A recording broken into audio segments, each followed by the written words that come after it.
That's it. Okay. Good morning. This is Deschutes County Legislative Update for Friday, March 14th, 2025. It's 8 a.m. Welcome, everyone. And a little bit of a spring morning, either dark or snowy or cold and or windy right now out there. Any specific commissioner updates? Commissioner Adair starting off today.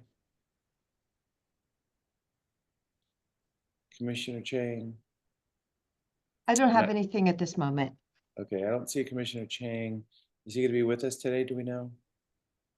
I have not heard otherwise. Nick, I don't know if you've heard, or Whitney. Okay. I saw him in the Capitol yesterday, but I didn't talk to him about this meeting. Okay.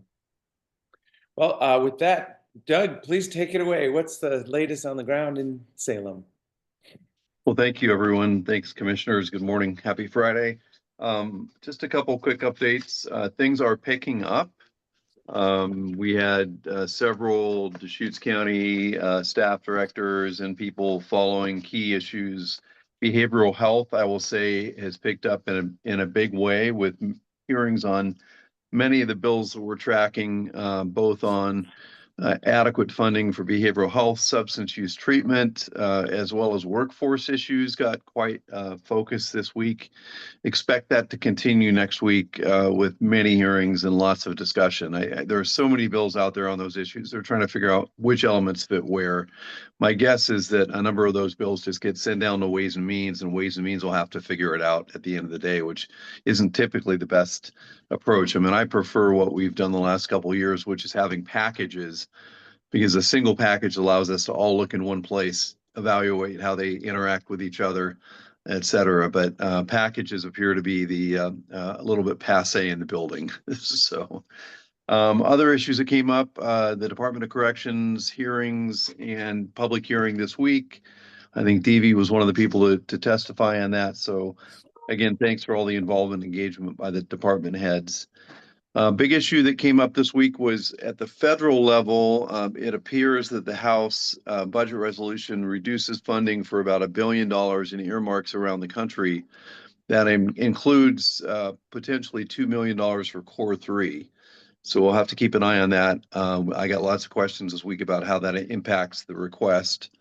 I will note that the Core 3 bill had initially incorporated a request of $15 million.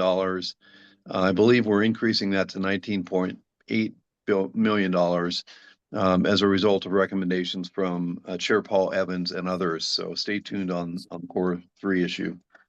Water issues continue to be a big issue. There is a bill, House Bill 3342, that we'll make sure we get on the agenda to take a look at, which gives the Water Resources Department the ability to deny applications both inside and outside the UGB. I think that's the bill that we had to look at. Came up late this week.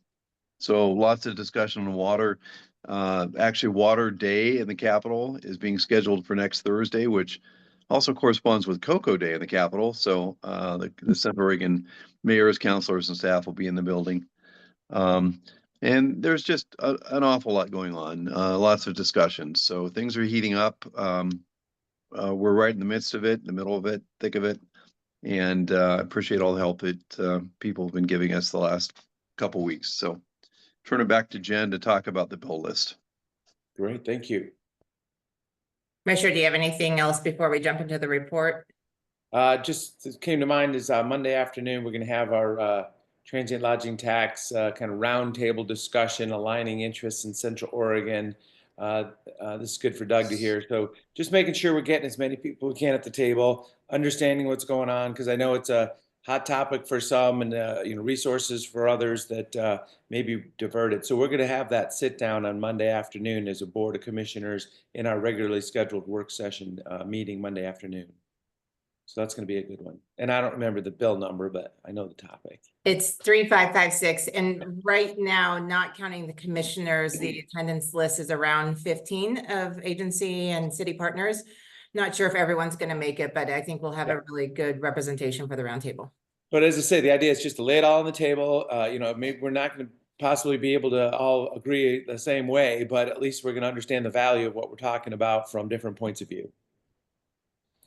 So, yep, okay, well, with that, well, yeah, real quick. So the federal investment, the core $3, I was able to travel to Denver and see facilities that look kind of like what we're doing with a group from the core three kind of leadership team. So about 10 of us were able to see 3 different facilities on the front range of Denver area.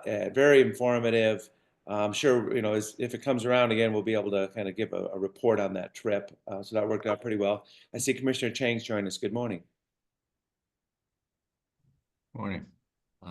Yeah, I just wanted to quickly update people on the discussions I had about the transportation package on Wednesday. So I met with the 3 of the co-chairs and vice chairs of the Joint Committee on Transportation on Wednesday afternoon. And well, I'll just recap very briefly what I discussed with Senator Starr, because I think he's going to be critical vote in determining whether this moves or not. So Senator Starr was very optimistic, actually, about getting passing a transportation package. He said he didn't think it was going to be as big as what the governor had put out in her budget statement, but he thought there would be a robust package with a diversity of funding mechanisms. He was actually way more optimistic about being able to do some kind of a road user charge system in the near future versus having to push it out to the point where the administrative fees would be low enough to make it feasible. But anyway, that all just goes to say optimism about passing a package, thinking about a diversity of revenue sources. And I spent a bunch of time talking to Senator Starr about accountability. He's been charged with he's the point legislator for this new accountability group within the Joint Committee of Transportation. And since my other hat is I'm wearing the Oregon Transportation Commissioner hat now, I just said, whatever I can do to make, to provide the accountability that you need to feel good about passing a package, please let me know. And he thought about, we discussed that for a while, and, he really actually didn't have a huge number of additional accountability things that he was looking for. He felt pretty good about what had been accomplished at ODOT since that audit that was put out, that the Statesman Journal reported on very recently, but which the audit was actually pretty old. Anyway, that's a little bit. I see Chris is on the screen. I wanted to let everybody else know about that as well. Great. Thank you. That'll be a big one. Okay, with that, go ahead, Jen. We'll work our way through. Okay, I'm gonna spice things up this morning and go in reverse order on the report. We have some things at the back of the report to get through. So the first one on there is going to be on page 13 under Human Resources. It's Senate Bill 902. And I'll turn it over to Whitney to provide input on this, and potentially Robert as well. Thanks, Jen. Commissioners, I'm going to share, after I provide a brief summary, just a few links in the chat as reference materials for you on this. This is a bill that would propose lowering the retirement age for PERS for those that are classified under police and fire. So there was a recent change to lower that to age 53 in 2024. And this legislation, if passed, would further lower that retirement age to age 50. And so there's some testimony from PERS. That's one of the links that I'm going to put in the chat for you all, just to kind of get a sense from PERS in terms of what they anticipate the impact of that change to be for the PERS system, as well as a link to an Oregonian article on this that includes some input from AOC, essentially saying that they're not taking, it doesn't appear that AOC, at least in my read, and Doug, you can chime in, is taking a position on this bill, but they do recognize the fiscal challenges that many counties are facing. So in putting this on the report as a neutral 2, I'm essentially suggesting to the board that we monitor this bill, but sort of in the role of acting human resources director, am not proposing a position on this bill at this time.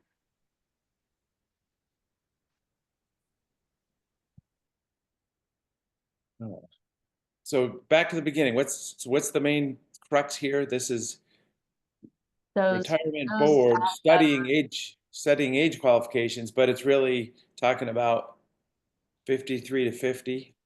It's actually, there's a -1 amendment that really expands the meat of what this bill Yeah, would that's do. what I haven't- And that's the testimony I'm gonna drop into the chat from PERS really addresses what's in that -1 amendment, which is a little more specific than what was in the original catch line for the bill as it was originally introduced. Doug, Oh, yeah, anything so to? I'll have to do my homework a little bit on this, but yeah, understood. We're talking about just making sure it's on our list. We're following this topic, coordinating with AOC, the best of our, yeah. So I'm supportive of that. And then we can do our homework.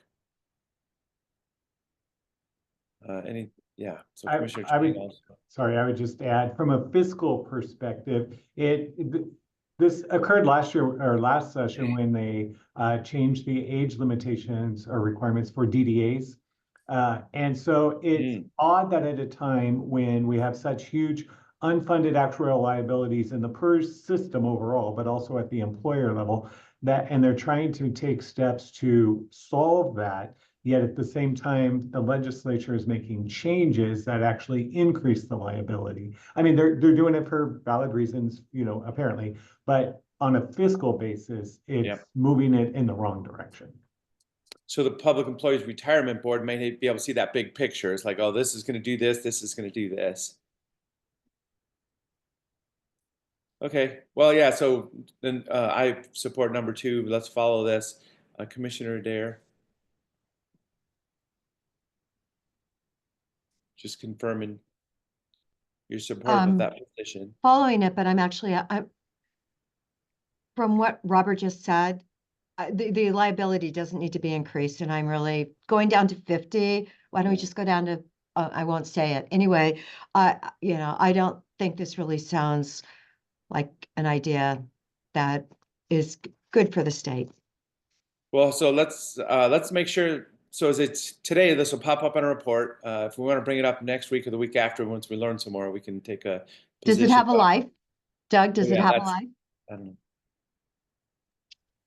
Oh, yeah, I think that anything supported by the major unions this session has life. So I do think there's a likelihood that this could move. Okay, well, as I say, let's keep it on here and then bring it right back up if we want to take a position. But as I say, I haven't read into it at all yet. So yeah, we'll support priority 2, neutral, and follow this one. Great. Next up, we're gonna go page 12, Health Services, Public Health. We have Tom Kuhn on to talk about HB 3321. And that does have a letter of support from the Public Health Advisory Council. I think I got those acronyms right. I'll turn it over to Tom. Hi, thank you. Yes, this bill, House Bill 3321, was brought to my attention by our prevention team. They feel it's a really important bill as it directs the Alcohol and Drug Policy Commission to create a prevention strategy, to get a strategy that's uniform, that can be provided statewide. This will take some time to develop, and they will have to report to the legislature every 2 years on this. And our primary prevention bill is House Bill 2954, because that is our funding bill that we're hoping comes through. But this is a very complementary bill that will increase the quality of prevention services, hopefully down the line statewide. It doesn't appear there is funding attached to this bill. However, it will be some work for the Alcohol and Drug Policy Commission to create this strategy. And anyways, our Public Health Advisory Board asked that they could provide a letter of support of this as they're tracking prevention bills closely. And that letter is provided to us as in its form as an attachment yesterday, so we do have it available to review. Yes, and also asking for a priority 2 on this bill, which it was a priority 3, and we just elevated it this week. Okay, understood. So Heather. Yeah, I mean, our main one is House Bill 2954, which is the priority 1. This one, though, is really great because it at least gets prevention at the table at the state level in that kind of continuum, right, of care, of primary prevention, intervention. And so I think this one, there's a few of them that are circulating, and I think this one is definitely beneficial that gets public health at the table. So for either one of you, what any kind of best practices, what's a resource when we say prevention strategy, what's tangible about that? What are the first things that would be done? So there are a few things, and right now it's just general concepts, and it's really going to rely on the Alcohol and Drug Policy Commission to develop this.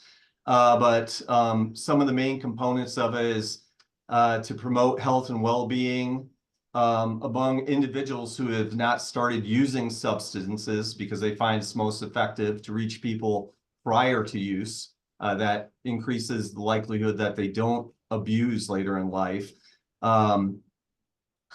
Creating conditions that support healthy behaviors and lifestyle choices that create problematic behaviors. Once again, that could be interpreted a few different ways. Focusing on education to really reinforce values that our youth have in regards to substances, and as you said, using best practices, although they do not go any more specific as to what those items are. Okay. So as I say, the letter is attached. It's kind of been created already. The proposal is to go to a priority 2 support. Any thoughts, commissioners? I would support that. I'm wondering whether it would make sense to just merge these bills, right? Because oftentimes when you're talking about spending, you do need a committee and you do need a strategy before you roll out the monies. So I wonder if they're complementary that you could just kind of consolidate the two things. It is possible if they were to create amendments. However, I'd have to look into that further.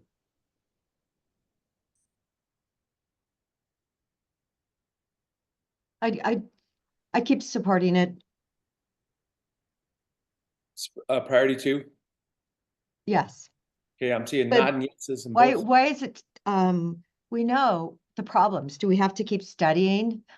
Yes, a report every 2 years, that seems a little, it'd be better to hear more often and actually get something accomplished. I think that's why we're excited about House Bill 2954, which is actual prevention funding attached to it, which is Vote the CLO sponsored bill. Yeah, I mean, in a county like ours where we have so much experience, we have dedicated staff who are working on prevention.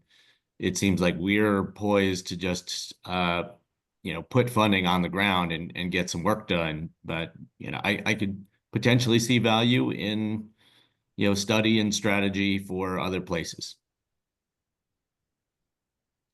Okay, well, with the letter created, I support this also, just having the conversation, coming to the table, just like our public health director mentioned.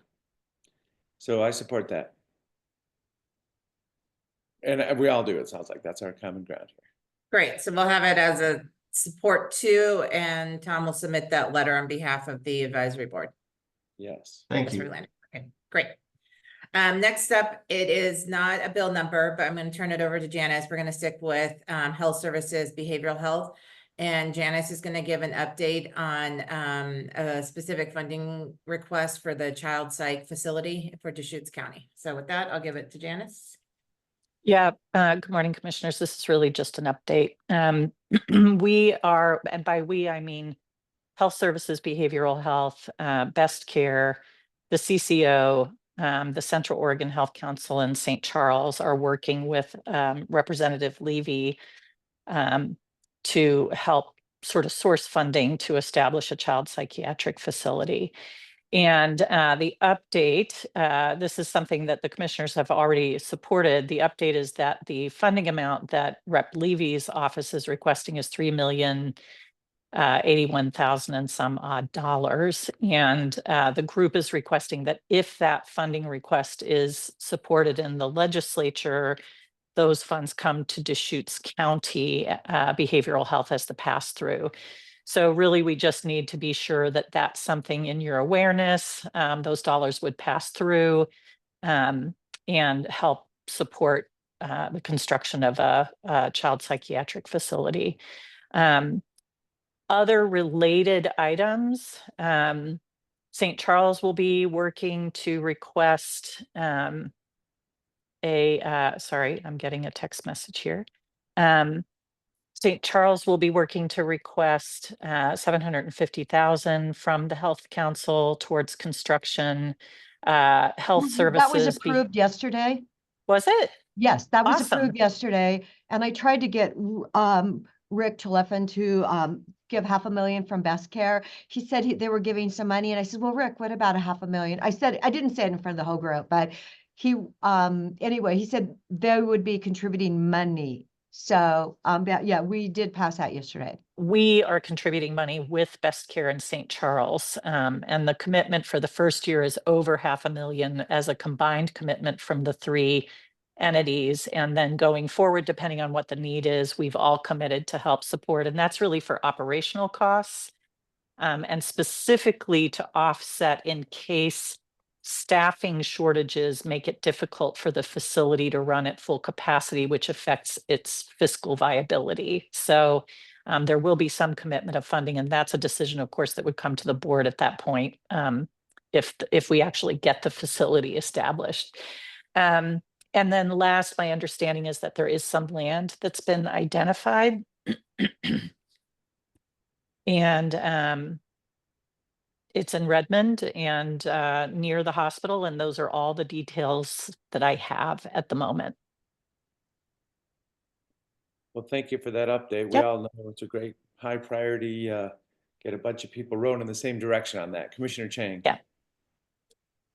The piece I would add, armed with the funding package that Representative Levy is pursuing, I went to, when we were in Washington, D.C. for NACO, I went to the two senators and Rep. Bynum's offices and delivered our congressionally directed spending allocation request for fiscal year 2026, to each of those members of Congress. And they were very enthusiastic, especially because of the amount of commitment and committed funds from all the various partners and potentially from the state that were on the table, and said they would do everything they could to move that CDS request along.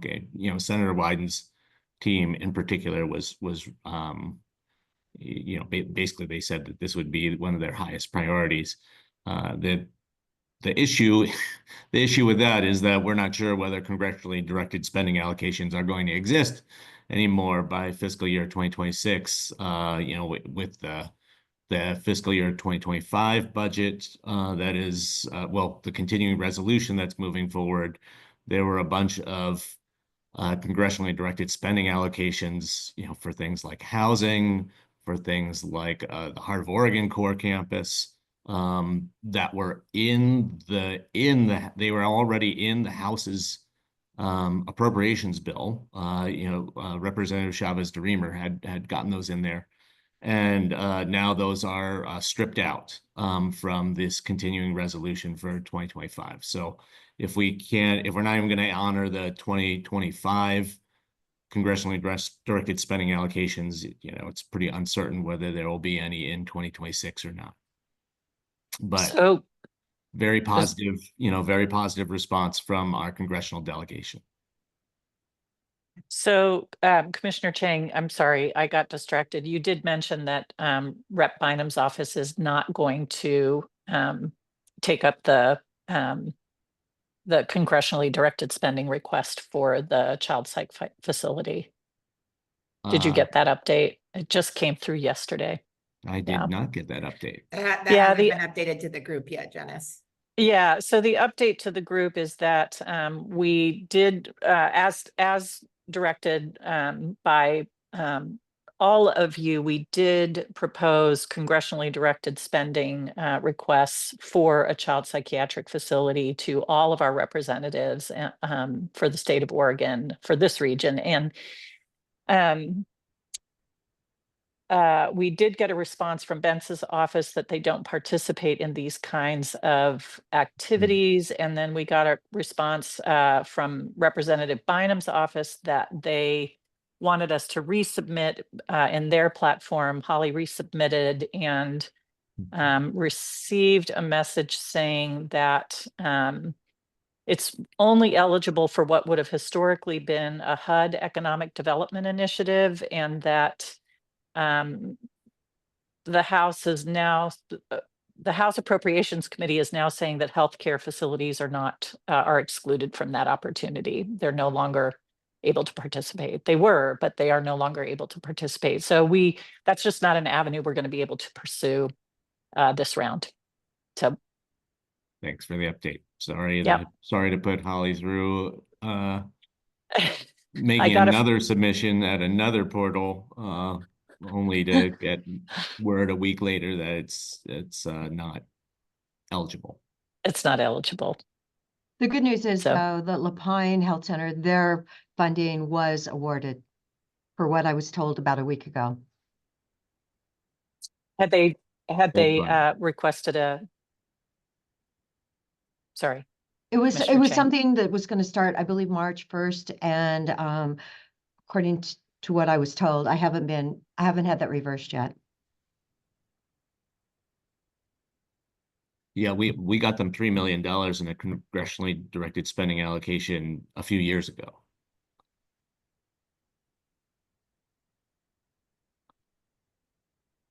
Okay, yeah, good discussion. A lot of moving parts these days. Jen, working our way back up. Yep. I Okay, have now- a question, Oh, Jen, please. sorry, Go but ahead. I was told that Tuesday was like Behavioral Health Day in Salem. Is there any special emphasis you all want us to do for that day? I know I was looking, I think the storm forecast is supposed to be through Sunday night to go over the pass. There's like 93 inches now at Hoodoo. So I was just wondering, what do you think about Tuesday? I mean, I think that the bills that we have flagged on the bill report for support are the ones I would be focused on. The only other thing that I can say is that there's ongoing discussion about opening the 309 rules to address administrative burden. And I can tell you, as a participant in that work for the last now, two and a half years, I don't feel like the progress has been meaningful. There's been a lot of conversation, project plans, meetings, and we have yet to experience actual meaningful relief.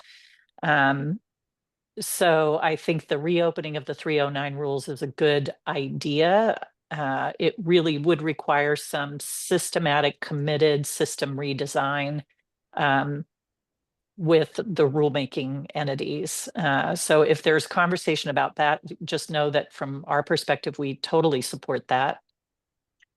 Where we have made progress, just so that this isn't all bad news, is in the County Financial Assistance Award contracts. OHA really worked hard with community mental health directors to sort of hear that the complexity of that contract was just creating a lot of redundancy and waste. And they have worked to streamline it, simplify it, and really focus on core mandates and services. So that's been a good thing. And that's been a way that I think OHA has come to the table in some really positive ways. So it's not all bad. It is a mixed bag. Good. Thanks, Yep. Janice. Yep, you're welcome. Okay, thank you. Okay, next we have page 5. It's HB 2138. This was discussed last week, and the board took a position of 2 oppose.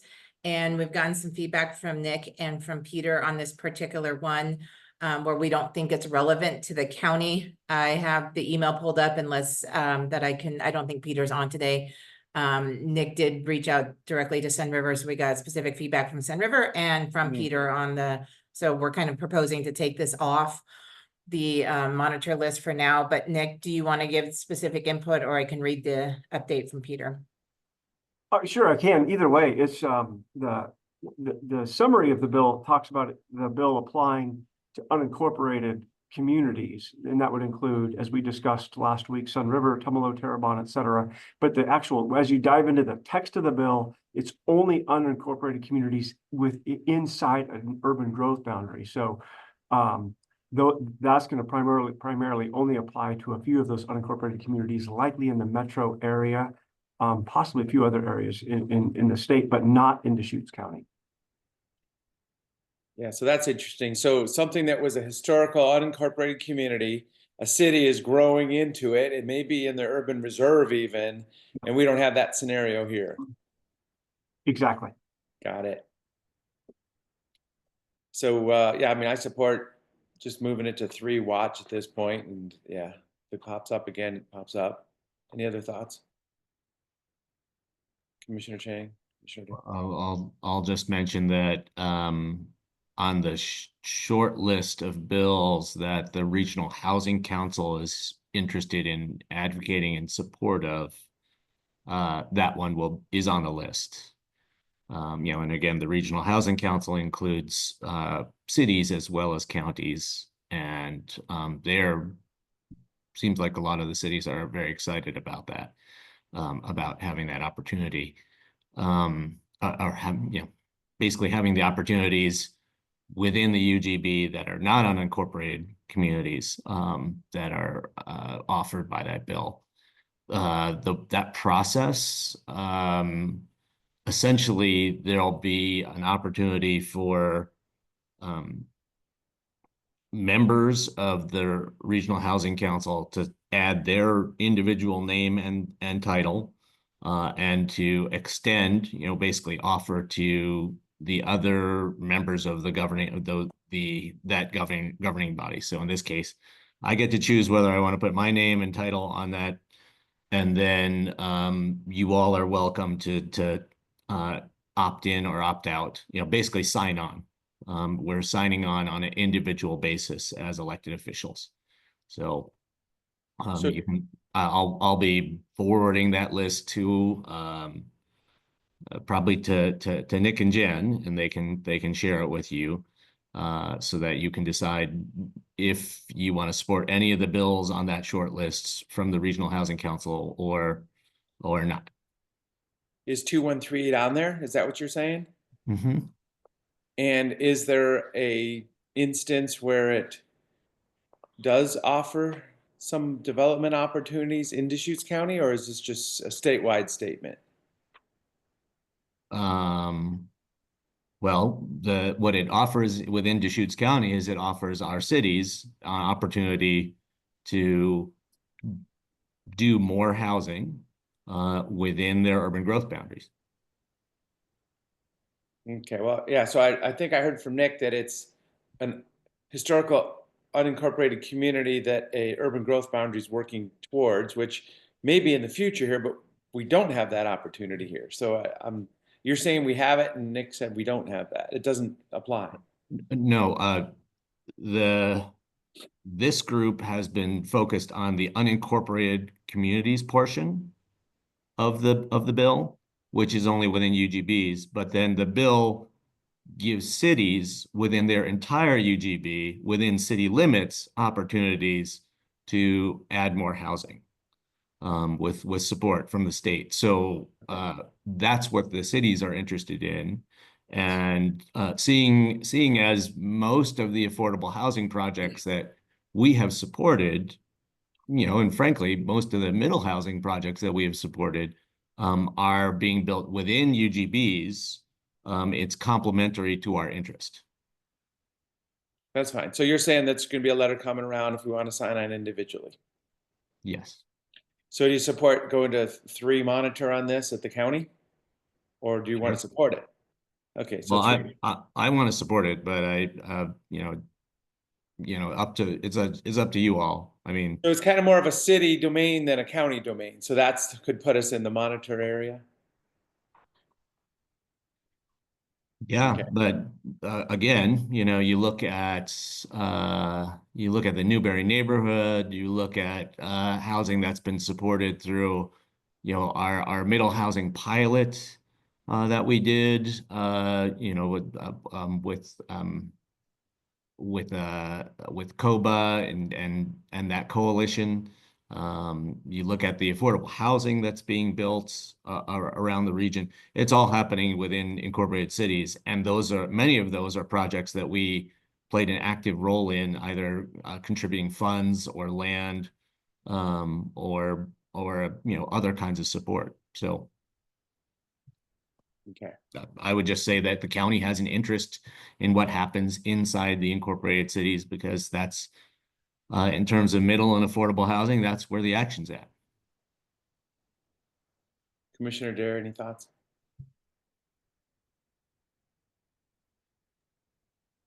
I would just leave it as watch at this moment.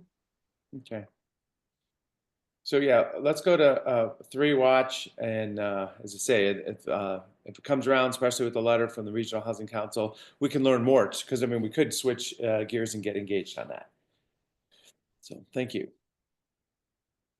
Okay, next up, we have 3 more bills that haven't been reviewed yet. They all fall under the Board of Commissioners.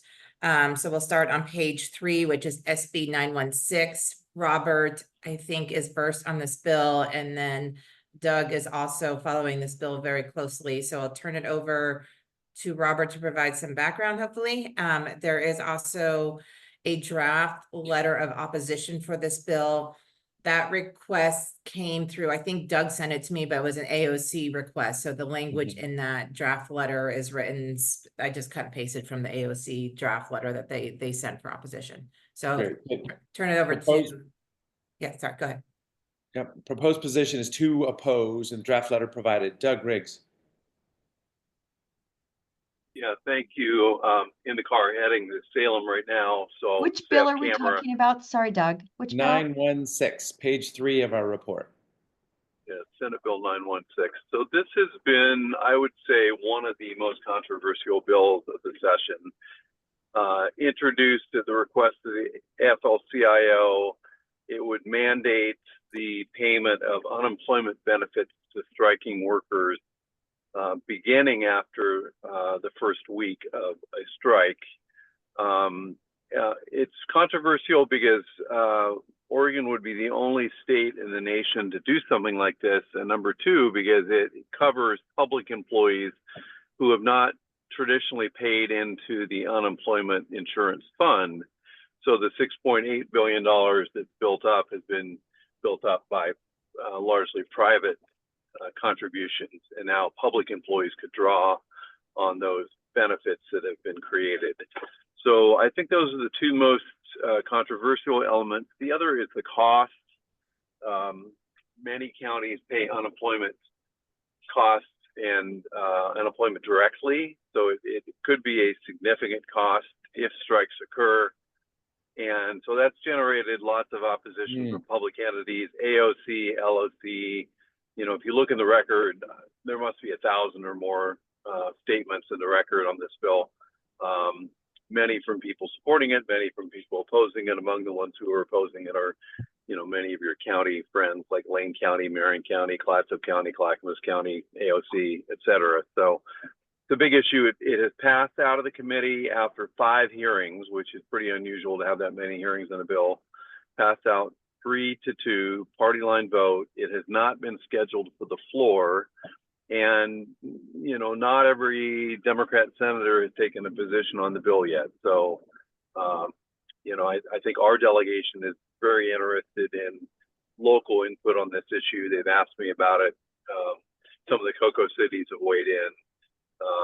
I think Jefferson County is about to weigh in. So that's so a little background of the bill. Great, thank you. Eric Kropp. Thank you, Chair. Just for background, Deschutes County, we're self-insured for unemployment. The we charge departments based on their FTEs. And then we pay any unemployment benefit directly. And I would recommend opposing the bill. For Any thoughts, Commissioner? Or yeah, Robert, please. Sorry. For context on this, if we have our 586 ASME employees and IUOE, the two bargaining units that could strike, with the maximum unemployment benefit at $816 per week, assuming they all learn that, that would cost the county $478,000 per week, every week that they're on strike. If we have to reimburse those, since we're self-assured, if we reimburse those costs. So that kind of puts it in context. Love it. Thank you, Robert, for those numbers. Yeah, no, we need to oppose, and if we can send the letter following the lead of AOC and the Oregonian. Okay. Commissioner Chang, any thoughts? You know, at the high level, I very much support workers' rights to strike when when contract negotiations have reached, an intractable place.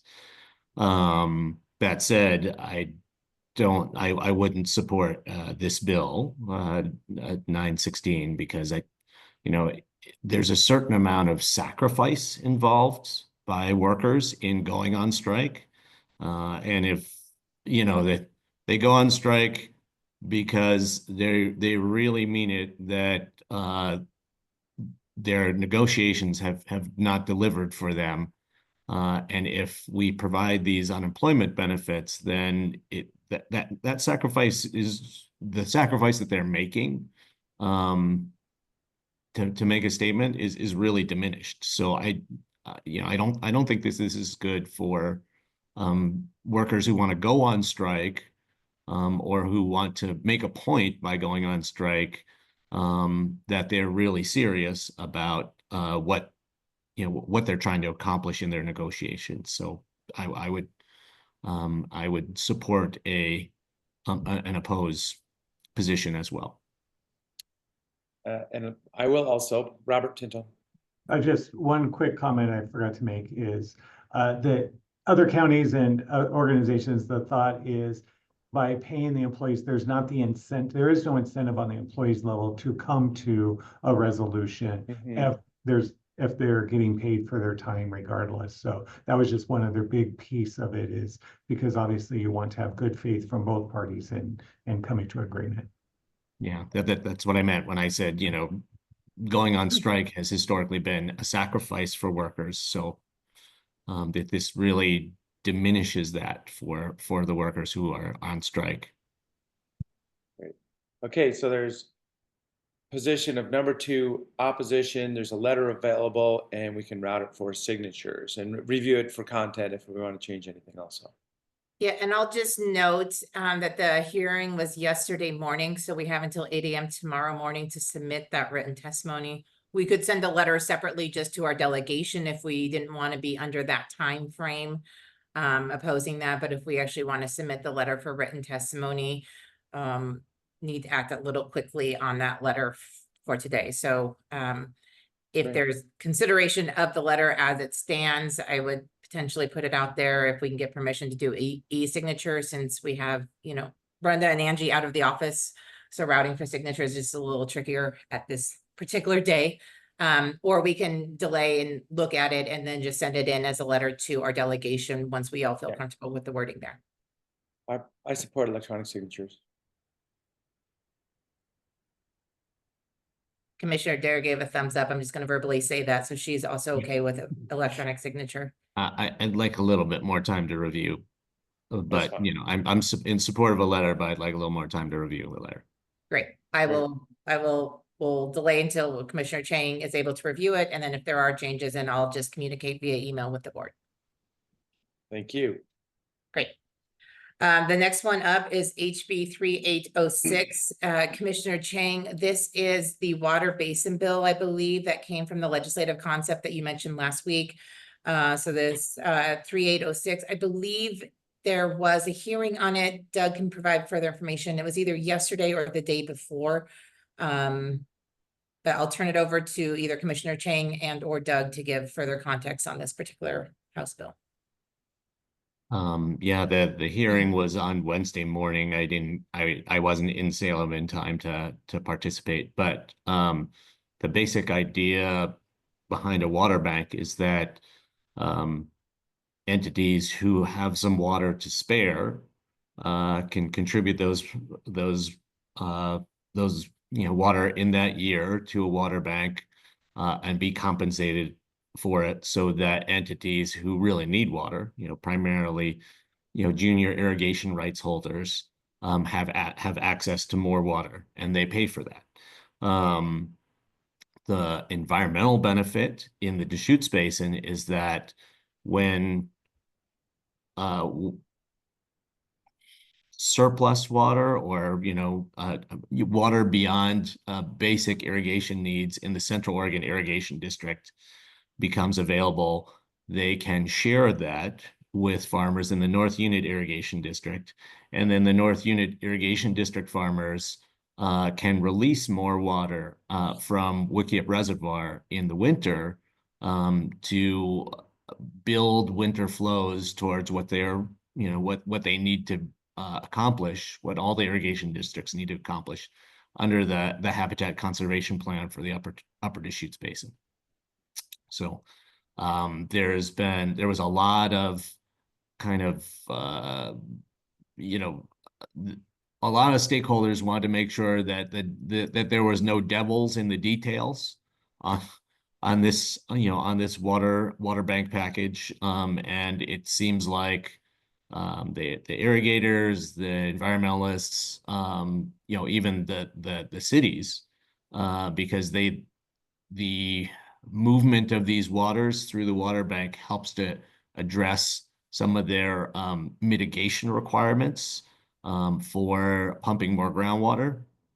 It seems like all the stakeholders are pretty much on board at this point. The Deschutes River Conservancy has done I think a great job of bringing people together around this package, and again, making sure there was no devils in the details that would come back to bite people later on. I'll pass it to Doug. Yeah, thanks, Commissioner. I'd echo everything you said. Great hearing on Wednesday. Good turnout. It was first opportunity for some new members of the committee to learn about the collaboration and the cooperation in the basin. Kate Fitzpatrick did an excellent job with some fantastic slides, providing an overview of the concept. And then we had Central Oregon Land Watch. We had Mike Bittner from the city of Bend who testified. I testified on behalf of COCO, gave some history. Really reminded the committee that it was that very committee in 2003 and 2005 that authorized the first water bank. So it's been a joint collaborative effort between many parties over the years. So I'm optimistic the bill's going to move. It's an important piece of the puzzle in the basin, and keeps people at the table. So was very happy about the hearing and expect to see the bill passed in the next few weeks. Great. One of the foundational things I just know of that Jefferson County, when they have water, they farm for a profit. So it's really exciting knowing that this could set up a path towards that. And as I say, for us, I support taking a position of support, knowing that the districts are the ones that where the rubber hits the road, water users at the municipal level also. But they're the big boys that'll work this out. So, but I support. Any thoughts, Commissioner Dare? Yes, of course, support. We need to get that water to Jefferson County because that's who raises the food. There you. Well, there's some forage in Deschutes County also, but the profitability opportunity is bigger. There's no comparison to what Yeah, you just can see up. We do not have one frost-free day in this county for Rain Shadow Organics, and I know that at my house. So, yes. Great. Okay. Okay, so I have a 2 support on that bill. And then I'm just keeping an eye on the time. It's 8:50. I know we're going to try to end 5 minutes early to give time to transition to the next meeting. This next bill, HB 3191, it's to no position. It's more for board awareness. Maybe Doug can talk about this further, but it specifically appropriates money to support arts and cultural organizations in Oregon. And specifically, we're bringing it to your attention because it has a $2 million request in there to the High Desert Museum, which I'm trying to pull up the total amount for everything in this bill, but it's the highest designation amount is going to the High Desert Museum. So Doug, were we looking for a position of support, or we were looking for awareness here? I think just awareness at this point. It is a local project, which of course we've all been to and are familiar with, and want to keep an eye on how partner organizations in the region are faring in Salem. So just kind of keep it on the radar list, keep an eye on it, and so if it passes, we'll be aware that they got funding.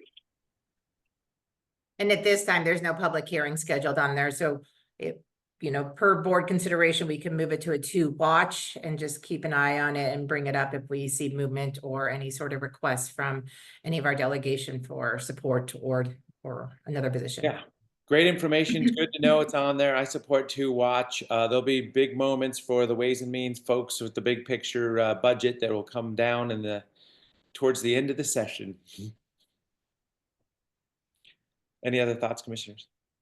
Actually, I would put support down. I would, this is state money, this isn't federal money. So, you know, if we can get the state money for this, I do believe we should say support. It is in Deschutes County. I just, you know, didn't want to sign the letter, I think, for that federal over $6 million ask, because I knew that wasn't going anywhere. But yeah, I would love to see the state support. Commissioner Chang? I sit on the Deschutes Cultural Trusts Coalition Board. So I'm not sure if I can take a position without, well, I'm not a direct beneficiary. I help to move money through the Cultural Coalition towards grantees like the High Desert Museum. So I think it's okay for me to express support for this bill. Okay, so number 2, support. Yeah, as I say, we'll keep our eye on the fiscal because it'll be a big deal towards the end. Great.